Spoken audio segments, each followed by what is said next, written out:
Right now on ABC 10 News at 4 o'clock, a major step back to life as we know it as San Diego County enters the red tier today. We're live in the gas lamp as restaurants welcome guests inside for St. Patrick's Day. Plus, what local theaters are doing to welcome moviegoers this weekend. And making a name for herself, the 12-year-old golf star preparing to compete at Augusta National Golf Club. ABC 10 News at 4 starts now. No, I'm excited because it feels like going back to normal. Restaurants across our region opening their dining rooms to guests for the first time in 2021 inside. The green light to serve indoors comes as San Diego County officially enters the red tier of coronavirus restrictions. Thank you for joining us. I'm Kimberly Hunt. ABC 10 News reporter John Horn is live in the gas lamp as restaurants welcome the people in for St. Patrick's Day. Good timing, John. Hi, Kimberly. Yes, lots of green out here, and if you just kind of look down Fifth Avenue, you'll see there's already crowds gathering over at the pubs and to enjoy the evening here. A beautiful day. But if you look close over at Barley Mash, you'll see the real news today, which is that people are actually eating inside. That is the first time in 2021 that we've seen that. Restaurants, now that we're in the red tier, can have 25% indoor capacity. Now, what is going on now is the change in coronavirus restrictions.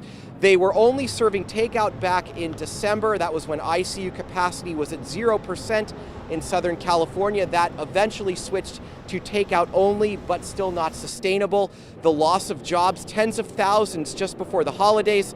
More recently, of course, we all know we've seen these parklets outside, people eating under the sun, but it has been cold. That has been a common complaint I've heard from restaurant owners. Now that the vaccine distribution is increasing and COVID cases are dipping, that gave the region the green light to go back to indoor dining at 25% capacity. Now, while that extra capacity should help the bottom line, restaurant owners I spoke with say that opening the dining room is about more than just the money. But boy, I mean, when you just simply hand a bag of food to somebody you know well, compared to sitting them at the table, visiting them 4 or 5 times over dinner, recommending wines and so on, there's no comparison. And in the last year, the restaurant industry here in San Diego has cut 40,000 jobs. Coming up at 5 o'clock, we'll speak to a restaurant server who couldn't be happier to see those dining tables set up on the indoors. That's coming up at 5 o'clock. For now, live in the gas lamp, John Horn, ABC 10 News. Yeah, it's 25%, but it's a start. Thank you, John, for that live update. Gyms and restaurants are not the only ones reopening. Our move to the red tier also means some iconic San Diego attractions are reopening. The Air and Space Museum officially reopened today. ABC 10 News anchor Mary McKenzie spoke with the Balboa Park Cultural Partnership about what that means for recovery. We are hopeful that this will be our last reopening. Peter Comiskey is the executive director of the Balboa Park Cultural Partnership. He talked about the toll the pandemic has taken on businesses and cultural organizations that call the park home, and the concerted effort now being made to bring back the majority of staff who were either laid off or furloughed. Now that San Diego's in the red tier, many more places can start to reopen. One of the park's flagships, the Air and Space Museum, reopened today. While many of the outdoor attractions such as the Japanese Friendship Garden, the zoo, and Spanish Village have been open throughout much of the pandemic, the museum's reopening today and in the coming weeks anchor the hope of revitalization, both financial and emotional. Comiskey reminding us that they are small businesses, but they also have a mission-driven goal.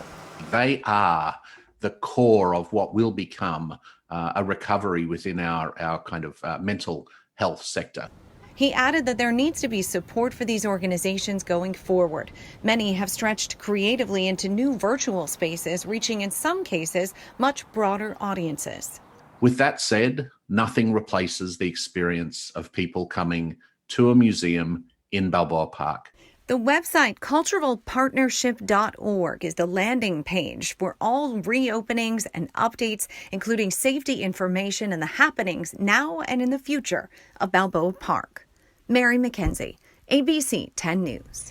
Meantime, the San Diego Museum of Art will reopen its doors Saturday, March 20th. Members will get a chance to visit the museum one day early on Friday the 19th. And the museum is also preparing for its 40th annual Art Alive exhibit, which kicks off this summer. That will include newly imagined floral events starting June 18th. You can head to 10news.com for a complete breakdown of the red tier restrictions. The suspected shooter that opened fire on massage parlors in Georgia now faces murder and assault charges. 8 people were killed at 3 Atlanta spas last night. 6 of them were Asian women.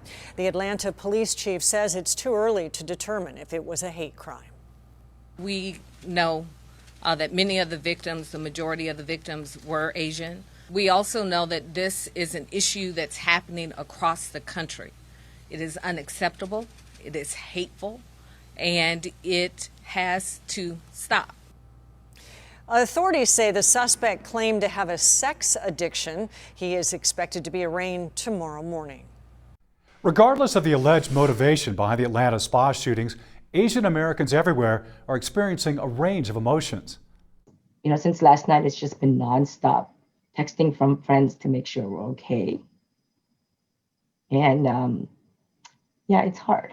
You know, the women are vulnerable workers. They are immigrant women having to go to work to feed their families. The executive director of the Asian American Federation talked to us about how difficult the pandemic has been on this community.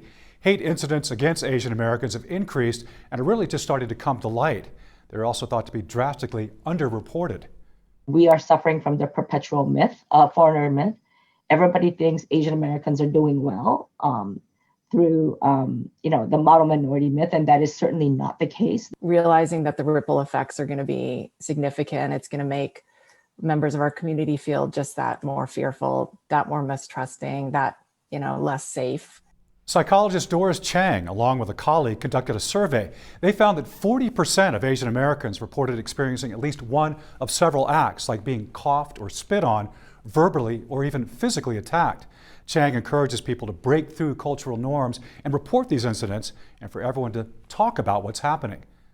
To not be hearing more widespread condemnation and support of Asian Americans, that feels really upsetting and deeply disturbing.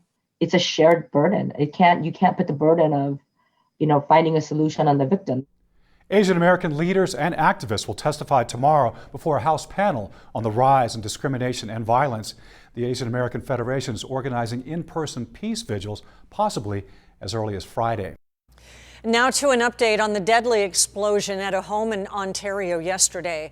Authorities identified 2 people that went missing amid the blast as cousins Cesar and Alex Paez. They have not been confirmed to be the cousins and the 2 victims killed in the explosion. Commercial-grade fireworks ignited the explosion, which sparked fires and shook a neighborhood. Fireworks are illegal in Ontario, and police are investigating this as a possible felony. One of the victims killed after a car plowed into a homeless encampment downtown was identified. Authorities say 40-year-old Rodney Diffendahl is one of the 3 victims. 5 other people were injured. The crash happened Monday when 71-year-old Craig Voss drove over the curb and hit the group of people in a tunnel next to City College on B Street.